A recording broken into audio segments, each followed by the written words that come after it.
এ কাহিনীর সমস্ত চরিত্র ও ঘটনা সম্পূর্ণ কাল্পনিক। বাস্তবে জীবিত বা মৃত বা কোনো ব্যক্তি বা ঘটনার সাথে মিল থেকে থাকলে তা সম্পূর্ণ অনিচ্ছাকৃত এবং কাকতালীয়। ব্যবহৃত অপ্রাকৃতিক এবং অলৌকিক ঘটনাক্রম পরিবেশনার উপক্রম মাত্র। আমরা কুসংস্কারে বিশ্বাসী নই এবং শ্রোতাদেরও অনুরোধ করব গল্পগুলিকে ভোলা মনে গ্রহণ করে গল্পের মজা নিতে। আজকের গল্প লেখক হরিনারায়ণ চট্টোপাধ্যায়ের কলমে প্রতিহিংসা। এ কাহিনী এতদিন কাউকে বলিনি। জানতাম বড়দের বলেও লাভ নেই, তারা একটি বর্ণ বিশ্বাস করবে না। সবকিছু তারা যুক্তির কোষ্ঠীপাথরে যাচাই করতে চায়। কিন্তু পৃথিবীতে এমন অনেক ঘটনা অনেক সময়ই ঘটে যেগুলো যুক্তি নির্ভর নয়, তাদের ব্যাখ্যা করাও সম্ভব নয়। চোখ কান বুঝে খালি বিশ্বাস করে যেতে হয়। তাই আমরা বলি অলৌকিক ঘটনা। কারণ পৃথিবীতে সচরাচর যা ঘটে বা ঘটতে পারে সে মাপকাঠিতে এই কাহিনী বিচার চলে না। এমনই এক অলৌকিক ঘটনা আমার জীবনেও ঘটেছিল। কাজকর্মের অবকাশে সে কাহিনী মনে পড়লে এখনো চমকে উঠি। মাঝরাতে দুঃস্বপ্নের মধ্যে দেখি মাঝে মধ্যে তারই ছায়া। ঘুম ভেঙে বিছানার উপর বসে বাকি রাতটুকু কাটিয়ে দিতে হয়। আজ থেকে প্রায় ৩৬ বছর আগের কথা। আমি তখন লোচনপুর হাই স্কুলের ১০ম শ্রেণীর ছাত্র। এক ইতিহাস ছাড়া সব বিষয়গুলিতে মোটামুটি ভালোই ছিলাম, অঙ্কে বিশেষ ভালো। অনেক চেষ্টা করেও ইতিহাসের সাল তারিখগুলো কিছুতেই কণ্ঠস্থ করতে পারতাম না। মুঘল আর পাঠান বাদশাদের নামগুলো গোলমাল হয়ে যেত। সতীদাহ প্রথা রোধ করা বেন্টিং না ডালহৌসি, কার অক্ষয় কীর্তি, সেটা মাথা চুলকে চুল উঠিয়ে ফেললেও মনে রাখতে পারতাম না। ফলে ইতিহাসের পরীক্ষার দিন আমার অবস্থা রীতিমতো সঙ্গীন হয়ে দাঁড়াতো। বাড়ি থেকে স্কুলে যাওয়ার পথে যতগুলো মন্দির পড়তো সবগুলোতে মাথা ঠেকাতাম। রাস্তার দুপাশে বড় সাইজের পাথর নুড়িও বাদ দিতাম না। আমার সঙ্গে পড়তো পশুপতি সামন্ত, ইয়া জাঁদরেল চেহারা, অমাবস্যাকেও হার মানানো গায়ের রং। ছেলেবেলায় মা বাবা দুজনেই মারা গেছিল। থাকতো দুঃসম্পর্কের এক পিসির কাছে। সেখানে তার লাঞ্ছনা গঞ্জনারও অন্ত ছিল না। এই পশুপতি অন্য সব বিষয়ে জুত করতে পারত না, কিন্তু ইতিহাসে আবার নাম করা ছাত্র। ইতিহাসের শিক্ষক নিবারণ বাবু পর্যন্ত তার উত্তর লেখার তারিফ না করে পারতেন না। আমরা যখন এক পানিপথের যুদ্ধেই আদমরা হওয়ার উপক্রম হচ্ছি, তখন পশুপতি সামন্ত প্রশ্নপত্রের উত্তর দিয়ে পরীক্ষার হল থেকে বেরিয়ে যেত। কিন্তু অঙ্কে পশুপতি সামন্তের অবস্থা ছিল কাহিল। সোজা সোজা অঙ্কগুলো কষতেও সে হিমশিম খেয়ে যেত। একটা বানর চর্বি মাখানো বাঁশে ঘন্টায় ২ ফিট উঠছে আর ১ ফিট নামছে। ২২ ফিট বাঁশের আগায় উঠতে তার কত দেরি হবে? এমন একটা নিরীহ প্রশ্নে পশুপতির মুখটা এমন করে বসে থাকতো, মনে হতো তার অবস্থা ওই বানরটার চেয়েও মারাত্মক। গরমের ছুটিতে সকাল থেকে রাত পর্যন্ত পশুপতি অঙ্কের পর অঙ্ক কষে গেছে। গোটা ৬ খাতা শেষ, কিন্তু তাতেও বিশেষ সুবিধা করতে পারতো না। বেচারে নিজেই বলতো, আমার দ্বারা হবে না ভাই, অঙ্কটা কিছুতেই আমার মাথাতে ঢুকবে না। আমাদের আমলে প্রাইভেট টিউটার রাখারও এত রেওয়াজ ছিল না। তবুও আমরা পশুপতিকে বলেছিলাম, একটা ভালো দেখে অঙ্কের মাস্টার বাড়িতে রেখে দে বরং। পশুপতি কোনো উত্তর দেয়নি। ছলছল চোখে আমাদের দিকে শুধু তাকিয়েছিল। তার মনের ব্যথাটা বুঝতে আমাদেরও অসুবিধা হয়নি। পিসি কোনো রকমে বাড়িতে ঠাঁই দিয়েছে।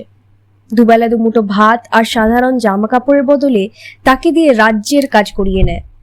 ছুটির দিন আমরা দেখেছি পশুপতি বসে বসে বেড়া বাঁধছে। এর ওপর প্রাইভেট টিউটরের বাড়তি খরচের কথা বললে পিসি তাকে বাড়ি থেকেই তাড়িয়ে দেবে। মনে মনে আমি কিন্তু পশুপতিকে হিংসা করতাম। কারণ যে ইতিহাসের লবণাক্ত সমুদ্র আমি হাবুডুবু খাই, কুল পাই না, সেই ইতিহাসেই পশুপতি অবলীলাক্রমে প্রথম হয়, রেকর্ড নাম্বার পায়। ইতিহাসের যে তারিখগুলো আমার কাছে শুলের খোঁচার সামিল, সেই সব সন তারিখগুলো পশুপতি এমনভাবে আউড়ে যায় যেন অতি সাধারণ ব্যাপার। আর একটা কারণও ছিল, আমি আশা করছিলাম পশুপতি আমায় অনুরোধ করবে। আমি অঙ্কে ভালো, মাঝে মধ্যে তাকে যাতে অঙ্কের ব্যাপারগুলোতে সাহায্য করতে পারি। কিন্তু পশুপতি এ বিষয়ে কোনোদিনও একটি কথাও আমাকে বলেনি, অনুরোধ তো দূরের কথা। আমরা ক্লাসে সব শুদ্ধ 48 জন ছেলে, তার মধ্যে টেস্টে পাস করলাম 40 জন, পশুপতিও একজন। অঙ্কে সে পাস করেনি, কিন্তু হেডমাস্টারের হাতে পায়ে ধরে ফাইনালে বসার অনুমতি পেয়ে গেল। প্রতিশ্রুতি দিল মাঝখানের সময়টা সব ছেড়ে শুধু অঙ্ক কষবে। আমার অবস্থা ঠিক বিপরীত। ইতিহাসে ফেল করলাম না বটে, তবে কোনো রকমে কান ঘেঁষে বেরিয়ে গেলাম, একেবারে টালমল অবস্থা। আমিও ঠিক করলাম ছুটির বেশি সময়টুকু ইতিহাসেই নিয়োজিত করব। প্রবেশিকা পরীক্ষা হতো শহরে, বিবিগঞ্জে, আমাদের গ্রাম থেকে মাইল 4 দূরে। বাবার এক আলাপি উকিল ছিল সে শহরে। আমি পরীক্ষার আগের দিন সেখানে গিয়ে উঠলাম। ক্লাসের অন্য ছেলেরা কে কোথায় উঠেছিল সে খোঁজ রাখিনি, তখন রাখার মতন মনের অবস্থাও নয়। পরীক্ষার হলে সকলের সঙ্গে দেখা হয়ে গেল, একেবারে সামনাসামনি। কপালে আদুলি সাইজের সিঁদুরের টিপ, পকেটে বোঝাই ফুল আর বেলপাতা। এরকম অস্ত্রশস্ত্রে সজ্জিত হয়েও পশুপতি মুখে নির্ভীক ভাব ফোটাতে পারেনি, দুটি চোখে আসন্ন বিপদের ছায়া। পরীক্ষা আরম্ভ হলো। 4টি অঙ্ক শেষ করে 5 নম্বর অঙ্কটি শুরু করেছি, হঠাৎ চেয়ারটা নড়ে উঠল। পিছনে পশুপতি। ভাবলাম পা সরাতে গিয়ে চেয়ারটা হয়তো লেগে গিয়েছে। আবার পরীক্ষার খাতায় মনোনিবেশ করলাম। আবার চেয়ারটা নড়ে উঠল। আর চোখে পিছনে দেখতেই কানে ফিসফিস করে শব্দ এলো, অঙ্কগুলো দেখা না, আমি একটাও পারছি না। গোটা 3 গার্ড অবশ্য এধারে ওধারে ছিলেন। তারা খুব কড়া এমন মনে হলো না। 2 জন তো হাতে খোলা বই নিয়েই পায়চারি করছেন, ছাত্রদের দিকে নয়, তাদের নজর বইয়ের পাতায়। আর একজন একেবারে কোণের দিকে দাঁড়িয়ে আছেন। আমি যদি একপাশে একটু সরে বসি, আমার খাতা দেখে অঙ্কগুলো টুকে নিতে পশুপতির কোনো অসুবিধাই হবে না। সব টুকবার দরকার নেই, গোটা 4-5 অঙ্ক টুকে নিলেই যথেষ্ট, 5 নম্বর হয়ে যাবে। কিন্তু আমি নিজের শরীরটা দিয়ে খাতাটা পুরো ঢেকে বসলাম, যাতে কোনো দিকে কোনো ফাঁকই না থাকে। পশুপতি আমার কষা একটা অঙ্কও যেন দেখতে না পায়। মনকে বোঝালাম দুর্নীতির প্রশ্রয় দেওয়া কিছুতেই উচিত নয়, এভাবে পশুপতিকে সাহায্য করা অন্যায়, ধরা পড়লে দুজনেরই সর্বনাশ। অবশ্য এসব নীতিকথার অন্তরালে আমার মনের হিংসাটাই প্রকট হয়ে উঠেছিল। পশুপতি আমার পিছনে, কাজেই ইতিহাসের দিন তার থেকে বিশেষ সাহায্য পাবো এমন ভরসাও কম।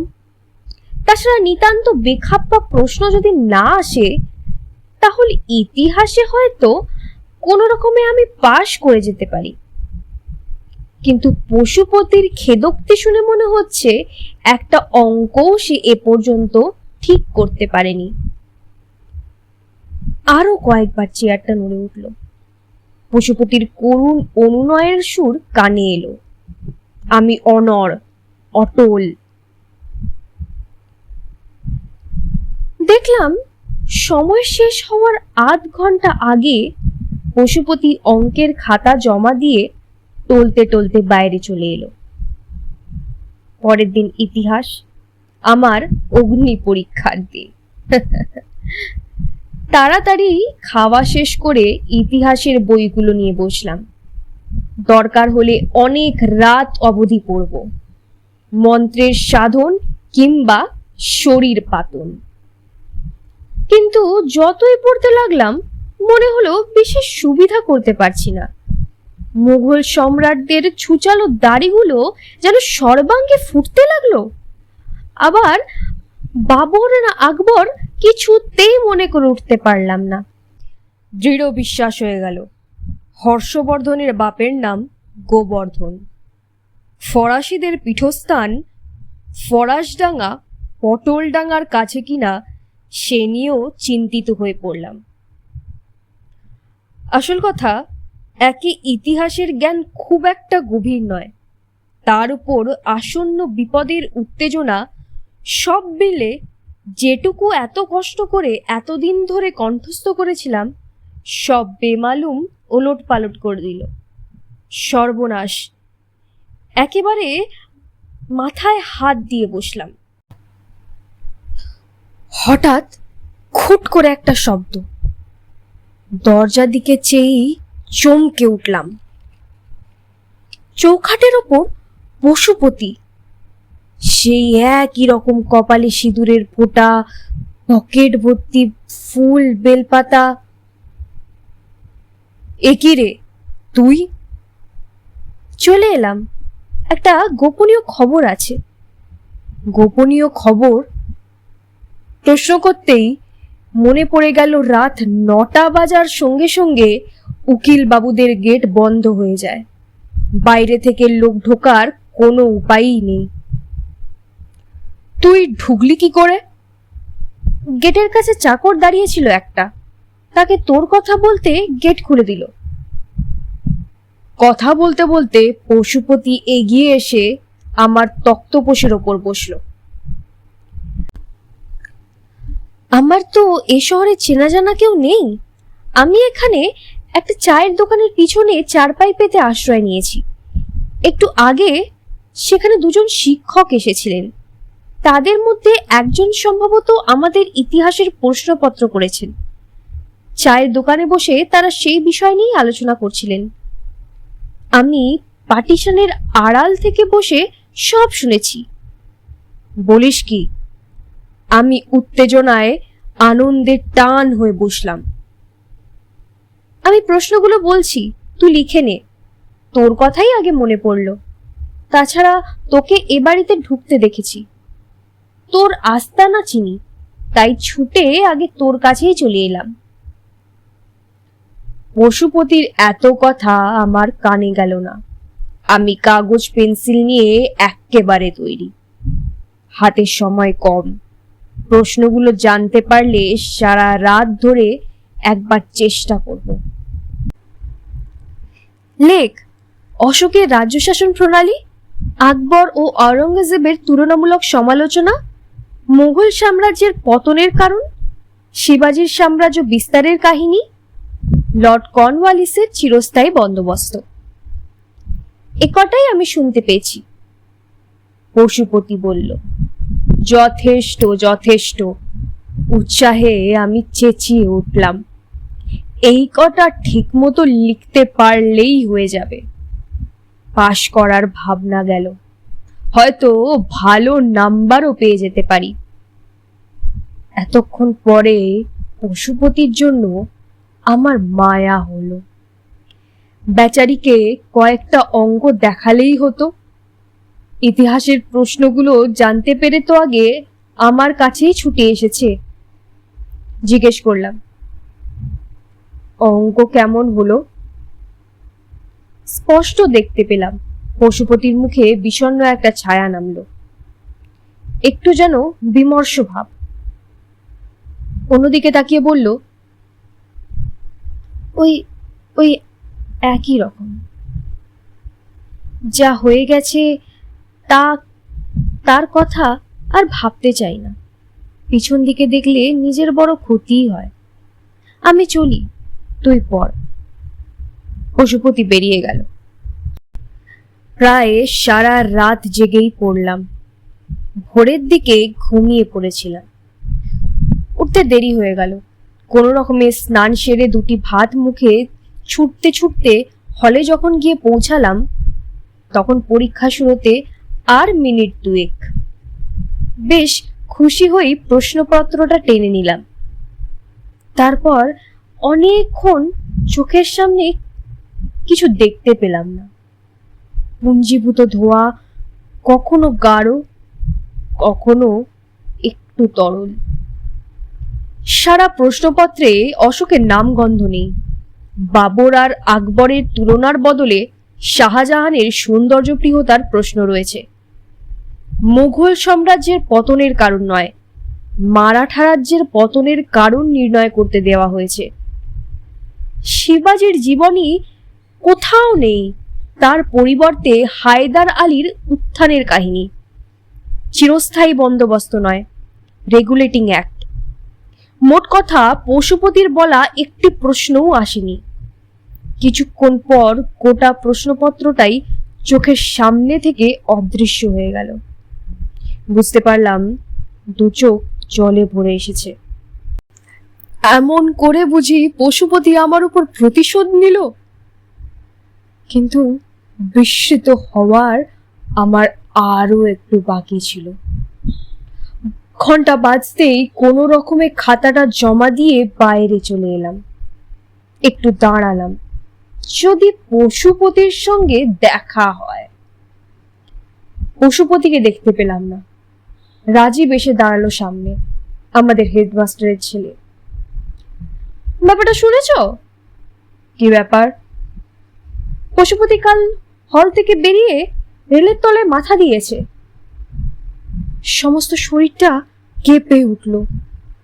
জড়ানো কণ্ঠে বললাম, কি বললে? ওর বাবাকে খবর পাঠানো হয়েছে। বাবা পশুপতির পিসিকে নিয়ে আজ সকালেই এসে পৌঁছেছেন। বাবার কাছেই শুনলাম, কোমর থেকে একেবারে দুখণ্ড হয়ে গিয়েছে। কটার সময় হয়েছে এটা? আকন্দপুর এক্সপ্রেস এখান থেকে 6:30 যায়, সেই সময়ই।